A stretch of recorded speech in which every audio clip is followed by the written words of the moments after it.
ہاتھ دھوتے ہوئے کلمے پڑھنے کی کوئی ضرورت نہیں ہوتی کہ ہم مسلمان تھوڑے ہو رہے ہوتے ہیں. یہ تو حمام میں ننگے کھڑے ہو کر بھی کلمہ پڑھتے ہیں، لا الہ الا اللہ لا الہ الا اللہ و انا الیہ راجعون. یہ کہتی ہے ہماری فیملی میں ایسا ہوتا ہے کہ جب کپڑوں کو کھنگالتے ہیں، نکالتے ہیں پانی سے، تو کلمہ پڑھتے جاتے ہیں تاکہ یہ پاک ہو جائیں. کیا حکم شرع ہوگا؟ اللہ تعالی ہماری ایسی بہنوں پر بہرحال رحمت نازل فرمائے کہ جنہوں نے ایک نیا دین اپنے گھر میں وضع کر لیا اور انہوں نے اصل دین کو سیکھنے کی کبھی زحمت گوارا نہ کی. اسی لیے میں گزارش کرتا ہوں، آپ کے بڑے بہت بڑے ہوں گے، بہت اچھے ہیں، اللہ اگر وہ فوت ہو گئے اللہ ان کو جنت الفردوس میں اعلیٰ مقام عطا فرمائے، لیکن گھر کے بڑوں کا ہر کام صحیح ہو یہ ضروری نہیں ہے. ان کے کاموں کو بھی، ان کی سوچ، ان کے نظریات، ان کے اقوال، ان کے عادات و اطوار جو آپ میں سرایت کر کے نسلوں میں جا رہی ہے، اسے ایک دفعہ شریعت پر پیش کرنا ضروری ہوتا ہے. کپڑوں کی پاکی کا یا اسی طرح جنابت اتارنے کا جو غسل ہم کرتے ہیں، ناپاک ہوتے ہیں، اس کا کلمہ پڑھنے سے کوئی تعلق نہیں ہے ہی نہیں کوئی تعلق. کلمہ پڑھنے سے کیا ہوگا؟ پانی بہانے سے ہے. اگر کپڑوں میں نجاست ہے تو اتنا پانی بہائیں کہ وہ پانی اس نجاست کو اپنے ساتھ بہا کر لے جائے. جب یہ ہوگا تو کپڑا پاک ہوگا. اب آپ نے وہ شرعی تقاضا پورا نہیں کیا اور کلمہ پڑھ رہے ہیں اس کے اندر، تو کوئی فائدہ نہیں، وہ ناپاک ہی رہے گا. اور اگر پاک ہو گیا، کلمہ نہ پڑھیں، اب کلمہ پڑھنے کی حاجت نہیں، کپڑا پاک ہو گیا. اور ناپاک کپڑوں کو پاک کرتے ہوئے کلمہ پڑھنا، یہ تو ویسے ہی مطلب ہے کہ مناسب نہیں ہے. گندی چیزوں کے اوپر ایسے آپ پڑھ رہے ہیں تو یہ اس کی کوئی حاجت نہیں ہے. صرف صحیح طریقہ سیکھنے کی ضرورت ہے، اور وہ صحیح طریقہ ہم سیکھتے نہیں ہیں. سارے پاک ناپاک کپڑے واشنگ مشین میں ڈال دیتے ہیں، وہ ہے قلیل تھوڑا پانی. جیسی کپڑے اس میں ڈالتے ہیں، نجاست جیسی پانی سے ملتی ہے سارے ناپاک. آپ نے باہر نکال کے نئے کپڑے اسی پانی میں ڈال کے، تھوڑا اور پانی اور پاؤڈر ڈالا اسی میں ڈال دیا، وہ سارے بھی ناپاک. اب ان کے اندر آپ ان کو نچوڑ کر ایک ٹب میں پانی لے کر انہیں ڈالتی ہیں کپڑوں کو جھاگ نکالنے کے لیے، صابن نکالنے کے لیے. جیسے ٹب کے پانی سے یہ ناپاک سوٹ ملے گا، وہ سارا ناپاک. خوب اچھی طرح گھما کے ایک کپڑا، دوسرا کپڑا، تیسرا کپڑا، پھر اس کو بہا دیا، نیا پانی لیا، ایک دفعہ اور نکالنے لگی، یہ سارے ناپاک. پھر جیسے ملیں گے سب ناپاک. اب آپ کلمے پڑھے جا رہی ہیں، کپڑے ناپاک ہیں آخر تک ناپاک.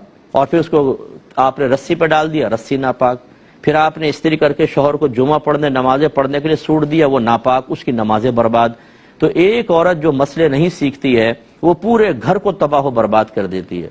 اور بڑی معذرت کے ساتھ میں بات عرض کرتا ہوں کہ ہمارا دیندار طبقہ بھی اس سے غافل ہے.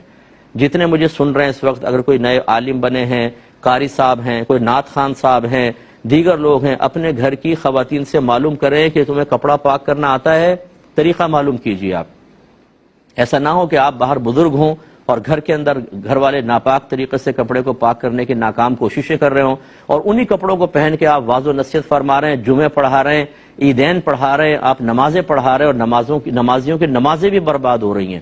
اتنا خطرناک مسئلہ ہے یہ. لیکن عمومی طور پر سمجھ نہیں پاتے. اگر میں ایک عالم دین ہوں اور میں غیر عالمہ عورت سے نکاح کر لیتا ہوں تو کیا میری صحبت میں رہ کے وہ خود بخود عالمہ بن جائے گی، یا مجھے سکھانا ہوگا، مجھے پوچھنا ہوگا کہ آپ کو شرعی مسئلے معلوم ہیں کہ نہیں ہیں؟ آپ بھی اس کا فیصلہ کر سکتے ہیں.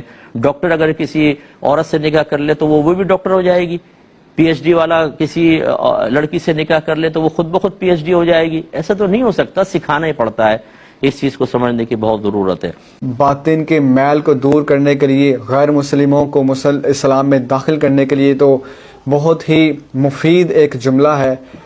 لیکن اسی کلمہ پاک کو آپ تصور کریں، ایک بندہ بیت الخلاء میں ہے جہاں وہ بے لباس ہے، جہاں گندگی ہے، وہ گندگی کا مقام ہے. آپ خود سے سوال کریں کہ مقام گندگی میں جب انسان بے لباس ہو، کیا خیال ہے کہ کلمہ پاک پڑھنا کیا درست ہوگا یا نہیں؟ آپ اپنے ضمیر سے پوچھیں، تھوڑا سا غور کریں گے تو آپ کا ضمیر آپ کو یہ جواب دے گا.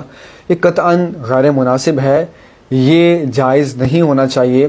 ہو کلمہ پاک پھر بیت الخلاء ہو، یہ میچ کوئی سمجھ نہیں آتا ہے.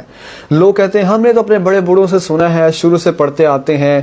پھر بعض لوگوں کو جب بتایا جاتا ہے کہ کلمہ پاک پڑھنا وہاں پر کوئی ضروری نہیں ہے تو وہ تعجب کا شکار ہو جاتے ہیں، کہتے ہیں پاک ہونے کے لیے کلمہ پاک پڑھنا ضروری نہیں ہے. ہم نے تو زندگی میں پہلی بار یہ مسئلہ سنا ہے. ہم تو شروع سے پڑھتے آ رہے ہیں، ہمیں تو شروع سے یہی بتایا جاتا ہے. غسل کرتے ہوئے کلمہ پڑھتے ہیں، استنجا کے بعد ہاتھ دھوتے ہیں کلمہ پڑھتے ہیں، کپڑوں کو دھوتے ہوئے کلمہ پڑھتے ہیں، کوئی چیز جیسے ناپاک پانی میں گر جائے اس کو دھوتے ہوئے کلمہ پڑھتے ہیں. تو بات یہ ہے کہ سوال یہ نہیں کہ شروع سے خاندان والے کیا کیا کہتے چلے آ رہے ہیں.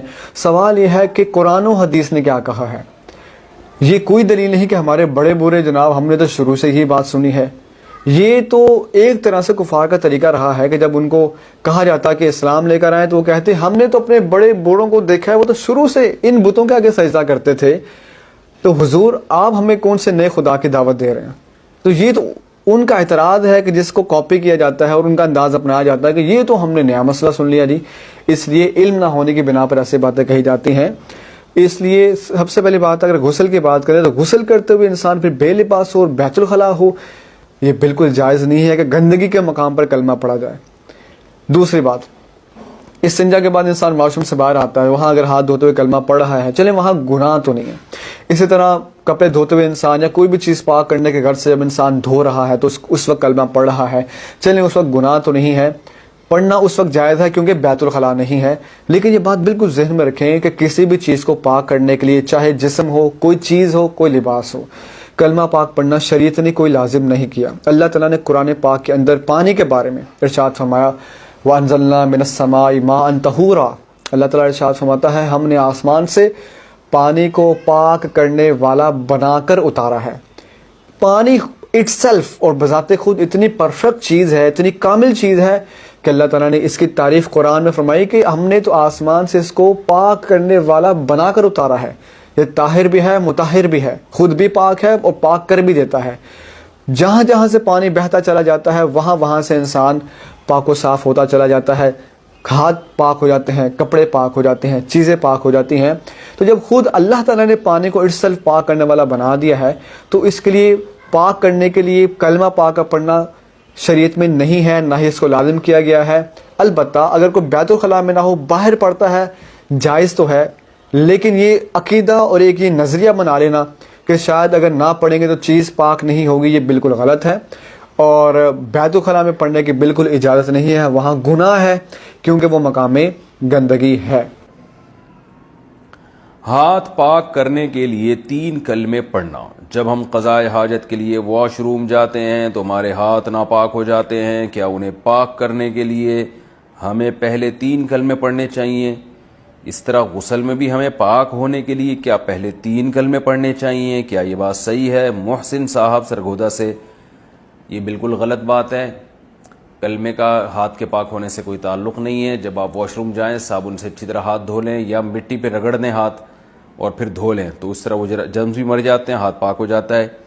تو بس اتنا کافی ہے, یہ کلمے کا یہاں موقع نہیں ہے.